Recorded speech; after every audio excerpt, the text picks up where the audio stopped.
Hi മുസ്മാൻ മതാരി. Honey മ്യൂസിയത്തിനെ കുറിച്ച് പറയുകയാണെങ്കിൽ തേനിനെ കുറിച്ചും തേനീച്ചകളെ കുറിച്ച് പഠിക്കാനും അതേപോലെ വിവിധ തേനുകളെ കുറിച്ച് മനസ്സിലാക്കാനും തേനിൻ്റെ ഗുണങ്ങളും തേനിൻ്റെ പ്രോസസ്സിങ്ങും തേനീച്ചകൾ തേനെടുക്കുന്ന രീതികളും എല്ലാം കണ്ട് പഠിച്ച് മനസ്സിലാക്കി ശുദ്ധമായ തേൻ എന്താണ്, അതേപോലെ തന്നെ തേൻ എങ്ങനെ ഉപയോഗിക്കണം, ഏത് തരം തേൻ നമുക്ക് ഉപയോഗിക്കാൻ പാടില്ല, അങ്ങനെ വ്യത്യസ്തമായ ഒരുപാട് കാര്യങ്ങൾ ഉൾക്കൊള്ളിച്ചുകൊണ്ടാണ് ഹണി മ്യൂസിയം എന്നുള്ളൊരു ആശയം ഞങ്ങൾ കൊണ്ടുവന്നിട്ടുള്ളത്. ഇന്ത്യയിലെ തന്നെ ആദ്യത്തെ ഹണി മ്യൂസിയം വയനാട്ടിലാണ് സ്റ്റാർട്ട് ചെയ്തത്. ഇപ്പം ഞങ്ങൾ ഒരു ചെറിയ ഒരു സ്ഥലത്താണ്, അല്ലെങ്കിൽ ഒരു 4000 സ്ക്വയർ ഫീറ്റിലാണ് നിലവിലുള്ള ഹണി മ്യൂസിയം ഉള്ളത്. ഇനി അത് 25,000 സ്ക്വയർ ഫീറ്റിലേക്ക് വലിയൊരു പ്രോജക്റ്റായിട്ട് വരികയാണ്. അതേപോലെ തന്നെ 5 ഏക്കർ സ്ഥലം 5 ഏക്കർ സ്ഥലത്ത് ഒരുപാട് കാർഷിക വിളകളും അതേപോലെ തന്നെ ഒരുപാട് ഇതിനോടനുബന്ധിച്ച് ടൂറിസം, ഫാം ടൂറിസവും കൂടെ ഉൾപ്പെടുത്തിയിട്ടാണ് പുതിയ ഹണി മ്യൂസിയത്തിൻ്റെ പ്രോജക്റ്റ് വരുന്നത്. അത് നമ്മുടെ പൂക്കോട് ലേക്കിന് അടുത്താണ് ഈ പ്രോജക്റ്റ് വരുന്നത്.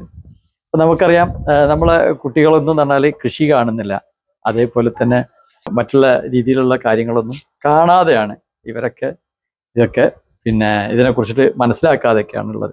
അപ്പോൾ ഇതൊക്കെ മനസ്സിലാക്കാനും പഠിക്കാനും ഹൈടെക് രീതിയിലുള്ള കൃഷി രീതികൾ പരീക്ഷിക്കുകയും ഒക്കെ ചെയ്യുന്ന രീതിയിലാണ് ഹണി മ്യൂസിയം പ്രോജക്റ്റ് പുതിയതായിട്ട് വരുന്നത്.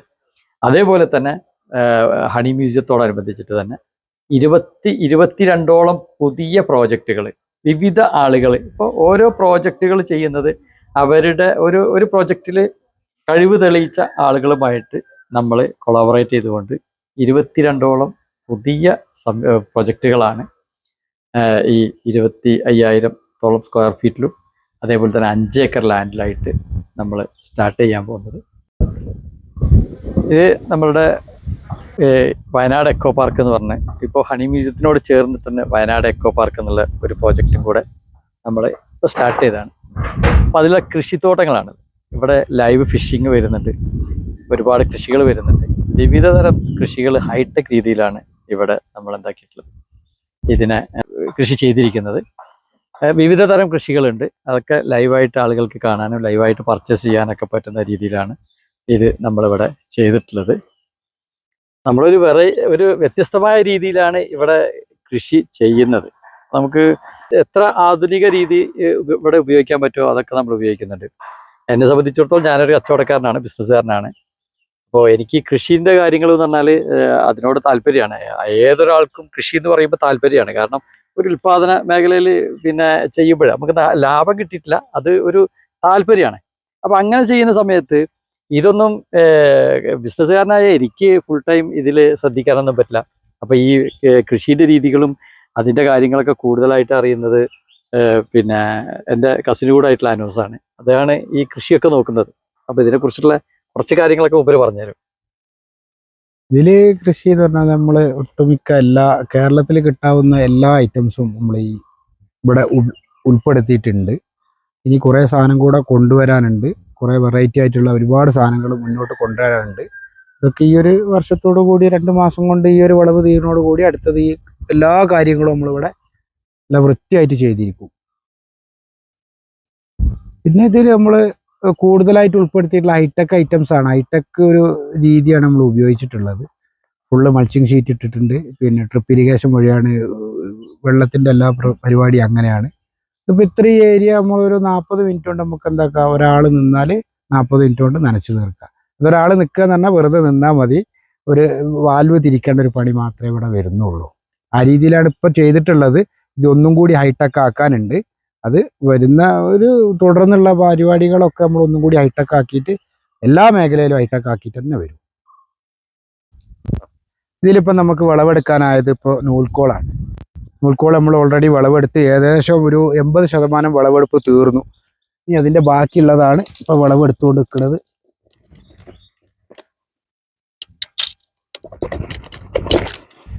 ഇതിനൊരു പ്രത്യേകത ഉണ്ട്. ഇതൊന്ന് നല്ല വലിപ്പമുള്ള കായാണ്. 2 ഇതിൻ്റെ ലീഫ് ഉപ്പേരി വെക്കാൻ ഉപയോഗിക്കാം. ഇത് നല്ല ടേസ്റ്റ് ഉണ്ട്. ഞാൻ കൊണ്ടുപോയി വെച്ചു, ഞങ്ങളെല്ലാവരും ഓരോ റൗണ്ട് കഴിച്ചതാണ്. ഇനി അടുത്തത് ഇപ്പോൾ വിളവെടുത്തുകൊണ്ടിരിക്കുന്ന സാധനം കസ്, ചൈനീസ് കാബേജ് എന്ന് പറയും. ഈ സാധനമാണ് ഇപ്പോൾ നമ്മൾ നിലവിൽ എടുത്തുകൊണ്ടിരിക്കുന്നത്. ഞാനൊന്ന് കാണിക്കാം. ഇതാണ് ഒരു 3 കിലോ വെയിറ്റ് ഉണ്ട്.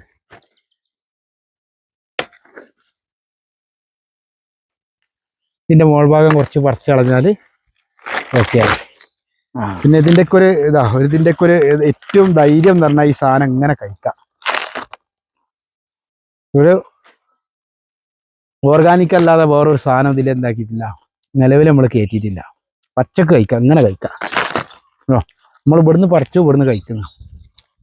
ഇത്ര ഫ്രഷ് സാധനമാണിത്. അതാണ് ഇതിൻ്റെ നമ്മളെ ക്വാളിറ്റി. അതാണ് ഇത് കെയിൽ എന്ന് പറഞ്ഞൊരു വെറൈറ്റിയാണ്. ഇതൊക്കെ വിദേശികളാണ്.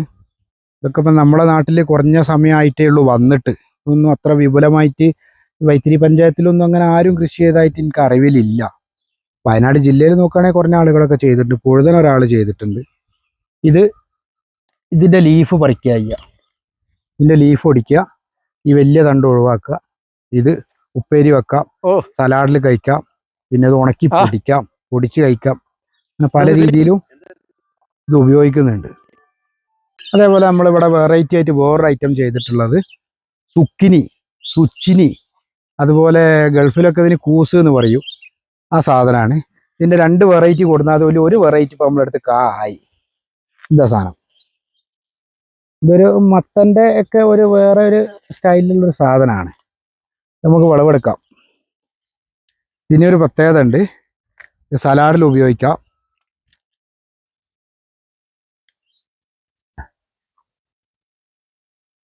ടേസ്റ്റുള്ള സാധനമാണ്. കറികളിൽ ഉപയോഗിക്കാം. ഇതിന് മിനിഞ്ഞാന്ന് കോഴിക്കോട് മാർക്കറ്റിൽ 220 റുപ്യ വില ഉണ്ട് ഈ സാധനം. പക്ഷെ ഇതൊന്നും നമ്മളെ ഇവിടെ നമുക്ക് എങ്ങനെ മാർക്കറ്റ് ചെയ്യാൻ കഴിയുമെന്നുള്ളതിനെ കുറിച്ച് വലിയ ധാരണ ആയിട്ടില്ല. ആവും. ഇതൊക്കെ നമുക്ക് മാർക്കറ്റ് ചെയ്യാൻ പറ്റും ഇവിടെ.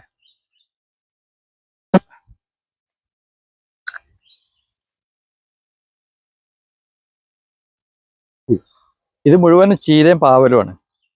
ഇതിൽ 3 തരം ചീരകളുണ്ട്, പാവലുണ്ട്. ഇതൊക്കെ പിന്നെ ഇത് വിളവെടുപ്പ് തുടങ്ങി. ഇവിടുത്തെ ഒരു പ്രത്യേകത എന്താണെന്ന് വെച്ചാൽ, ഇവിടെ ആളുകൾക്ക് വന്നിട്ട് ഈ കൃഷി കണ്ടിട്ട് ഡയറക്റ്റ് പർച്ചേസ് ചെയ്തിട്ട് പോവാം. അതിനൊരു സംവിധാനമുണ്ട്. ഇപ്പോൾ ഇവിടെയൊക്കെ നോമ്പ് കാലമൊക്കെ വരുന്നത് ആളുകളൊക്കെ ഇപ്പോൾ ചീരയൊക്കെ കൊണ്ടുപോകാൻ തുടങ്ങി. എല്ലാ സാധനങ്ങളും ഡയറക്റ്റ് മാർക്കറ്റിംഗ് ചെയ്യുന്നതും കൂടെ ഉണ്ട് ഇവിടെ. ഇത് നമ്മളെ ജലസംഭരണി കൂടെയാണ്. ഇവിടെ ഫിഷിങ് വരുന്നുണ്ട്, ലൈവ് ഫിഷിങ്. പിന്നെ അതേപോലെ തന്നെ ഈ താറാവ് അങ്ങനത്തെ സംഭവങ്ങൾക്കൊക്കെ നീന്തി കളിക്കാനൊക്കെ ഉള്ള സംഭവമാണ്. ഇതൊരു വേറൊരു കുളമാണ്. ഇവിടെ ഫിഷിങ്ങിനുള്ളതാണ്. പിന്നെ നമുക്കൊരു വലിയ പോണ്ടുണ്ട് അപ്പുറത്തെ സൈഡിൽ. അത് വരുന്നത് പിന്നെ ബോട്ടിങ് കാര്യങ്ങളൊക്കെ ആയിട്ട്, പിന്നെ ഫിഷ് ഫീഡിങ്. ഇത് നമ്മുടെ പ്രോപ്പർട്ടിയിലെ ഏറ്റവും വലിയ പോണ്ടാണിത്. ഈ കുളത്തിൻ്റെ ഒരു പ്രത്യേകത എന്താണെന്ന് വെച്ചാൽ, ഞങ്ങൾ ഈ പ്രദേശത്തൊക്കെ മുമ്പ് വെള്ളം പിന്നെ കിണറുകളിലൊക്കെ വെള്ളം പറ്റുമായിരുന്നു. ഈ കുളം കുഴിച്ചതിന് ശേഷം ഇവിടെ ഒരു കിണറിലും വെള്ളം പറ്റില്ല. എപ്പോഴും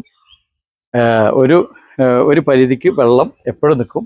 ഇതിൻ്റെ ഒരു വാട്ടർ ലെവലിൽ വെള്ളം പിന്നെ നിലനിർത്താൻ പറ്റി. ഇതൊരു നല്ലൊരു ജലസംഭരണി കൂടെയാണ് ഈ കുളം എന്ന് പറയുന്നത്. ഇത് ഒരു ബോട്ടിങ്ങും കാര്യങ്ങളൊക്കെ ആയിട്ട്, അതേപോലെ തന്നെ ഫിഷ് ഫീഡിംഗ് ഒക്കെയാണ് ഇതിൽ നടക്കുക. അതുപോലെ ഇതിൽ ചുറ്റുഭാഗം നമ്മളിങ്ങനെ ഒരു പിന്നെ റൂഫ് കൊടുത്തിട്ടുണ്ട്. റൂഫ് കൊടുത്തത് എന്താണെന്ന് വെച്ചാൽ, മഴക്കാലത്ത് ആളുകൾ വന്നാൽ അവർക്ക് ഈ മഴ കൊള്ളാതെ ഇവിടെ നിന്നിട്ട് ആസ്വദിക്കാൻ പറ്റണം. ഈ രീതിയിലാണ് നമുക്ക് എന്തെങ്കിലുമൊക്കെ ചെറിയ കൾച്ചറൽ പ്രോഗ്രാമുകളൊക്കെ ഇവിടെ വെക്കാൻ പറ്റും. ആ രീതിയിലൊക്കെയാണ് ഇത് ഇവിടെ നമ്മൾ പ്ലാൻ ചെയ്തിട്ടുള്ളത്. ഇതാണ് നമ്മുടെ മെയിൻ പോണ്ട്. ഇതിൻ്റെ പ്രത്യേകത എന്ന് പറഞ്ഞാൽ, നമുക്കിവിടെ ബോട്ടിംഗ് ഉണ്ട്, കുട്ടികൾക്ക് കളിക്കാനും ഒരു ചെറിയ രീതിയിൽ കയാക്കിംഗ് ഒക്കെ നമ്മളിവിടെ ഉണ്ടാക്കിയിട്ടുണ്ട്. പിന്നെ അതേപോലെ ഇവിടുത്തെ ഒരു പ്രത്യേകത എന്ന് പറഞ്ഞാൽ, ഈ പ്രോജക്റ്റ് പൂർത്തിയാകുന്നതോടുകൂടെ ഇതിൽ ഒരു 4-5 ഹോം സ്റ്റേകളുണ്ട്. ഹോം സ്റ്റേകളിൽ വന്നിട്ട് ആളുകൾക്ക് ഇവിടെ താമസിക്കാം. അതേപോലെ തന്നെ നമ്മുടെ ഹണി മ്യൂസിയം പ്രൊജക്റ്റിൽ 8ഓളം റൂംസ് ഉണ്ട്. ഈ റൂംസ് ആളുകൾക്ക് പിന്നെ താമസിക്കാൻ പറ്റും. അവിടെ താമസിക്കുന്ന ആളുകൾക്കൊക്കെ ഈ ആംബിയൻസ് ഒക്കെ എക്സ്പീരിയൻസ് ചെയ്യാനും പറ്റുന്ന രീതിയിലാണ് നമ്മൾ ഈ പ്രോജക്റ്റ് പിന്നെ ഇതിനെ മുന്നോട്ട് കൊണ്ടുപോകുന്നത്. ഇതാണ് നമ്മുടെ പുതിയ പ്രോജക്റ്റ് കൺസ്ട്രക്ഷൻ വർക്ക് നടക്കുകയാണ്. ഇതിൻ്റെ പ്രത്യേകത പറഞ്ഞാൽ പൂക്കോട് ലേക്കിൽ നിന്ന് 300-400 മീറ്റർ അകലത്തിലാണ് ഈ പ്രോജക്റ്റ് ഉള്ളത്. ഇതും നമ്മളുടെ ഈ എക്കോ പാർക്കും തമ്മിൽ ബന്ധിപ്പിച്ചിട്ടാണ് ഈ പ്രോജക്റ്റ് നടന്നു പോകുന്നത്. 25,000 മേലെ സ്ക്വയർ ഫീറ്റിലാണ് ഈ പ്രോജക്റ്റ് വരുന്നത്. ഇവിടെയാണ് ഞാൻ പറഞ്ഞത് 22ഓളം പ്രോജക്റ്റുകൾ മൊത്തത്തിൽ നമ്മൾ ഈ ഹണി മ്യൂസിയത്തിൻ്റെ ഭാഗമായിട്ട് വരും. ഒരാൾ വന്നു കഴിഞ്ഞാൽ അവർക്ക് 100% സാറ്റിസ്ഫൈഡ് ആയിട്ടും അതുപോലെ തന്നെ നല്ല ക്വാളിറ്റി പ്രോഡക്റ്റ് പർച്ചേസ് ചെയ്യാനും പിന്നെ നമുക്ക് സ്റ്റേ ചെയ്യണമെന്ന് ആഗ്രഹിക്കുന്ന ആളുകൾക്ക് റൂംസ് വരെ ഉള്ള ഒരു പ്രൊജക്റ്റാണ് ഇത് വരുന്നത്. ഇതിലൊരു ഹണി മ്യൂസിയത്തിന് പുറമെ ആർക്കിയോളജിക്കൽ മ്യൂസിയം വരുന്നുണ്ട്. അതേപോലെ തന്നെ ടണൽ അക്വേറിയം വരുന്നുണ്ട്. പിന്നെ കോഫി, കോക്കനട്ട് ഓയിൽ, അതേപോലെ തന്നെ ചോക്ലേറ്റ്, ഹോം മെയ്ഡ് ചോക്ലേറ്റ്, ഇതിൻ്റെയൊക്കെ ലൈവ് പ്രോസസ്സിങ്ങും കൂടെ ഇവിടെ നടക്കുന്നുണ്ട്. റെസ്റ്റോറൻറ്റ് സൗകര്യമുണ്ട്, ഡോർമെറ്ററി സംവിധാനമുണ്ട്. എല്ലാം കൂടായിട്ട് ടൂറിസം ഒരു മാളായിട്ട് മാളിൻ്റെ കോൺസെപ്റ്റിലാണ് ഇത് വരിക. അപ്പോൾ ടൂറിസത്തിന് അല്ലെങ്കിൽ ഒരു പിന്നെ ടൂറിസ്റ്റായിട്ട് വരുന്ന ഒരാൾക്ക് ഇവിടെ എല്ലാം അവൈലബിൾ ആയിരിക്കും. ഈ രീതിയിലാണ് നമ്മളുടെ ഈ പ്രോജക്റ്റ് വരുന്നത്. അതുമാത്രമല്ല, വയനാട്ടിൽ നമ്മൾ ഈ പ്രോജക്റ്റ് തുടങ്ങുമ്പോൾ ഒരു പ്രോജക്റ്റുമായിട്ടും സാമ്യമില്ലാത്ത രീതിയിലാണ് ഈ പ്രോജക്റ്റ് ഞങ്ങൾ കൊണ്ടുവരുന്നത്. ഇത് നമ്മളൊരു വ്യൂ പോയിൻ്റാണ്. നമ്മളെ ബിൽഡിങ്ങിൻ്റെ മുകളിൽ കയറി കഴിഞ്ഞിട്ടുണ്ടെങ്കിൽ നമ്മളെ ഈ വയനാട് എക്കോ പാർക്ക് മുഴുവനായിട്ട് കാണാം. അതേപോലെ തന്നെ 360 വ്യൂ ആണ് ഇതിൽ. വയനാട് നമുക്ക് ഈ ചുറ്റുഭാഗമൊക്കെ ഫുള്ള് ഗ്രീനറി ആയിട്ട് അടിപൊളിയായിട്ടുള്ളൊരു പ്രദേശം കൂടെയാണ്. അപ്പോൾ നമുക്ക് ഇവിടെ വരുന്ന ഗസ്റ്റുകൾക്ക് നമ്മളെ പ്രോജക്റ്റൊക്കെ കാണാം. നല്ല വ്യൂ പിന്നെ ആയിട്ട് തന്നെ അവർക്ക് ഇതൊക്കെ ആസ്വദിക്കാൻ പറ്റുന്ന രീതിയിലാണ് ഈ ഒരു പ്രോജക്റ്റ് വരുന്നത്.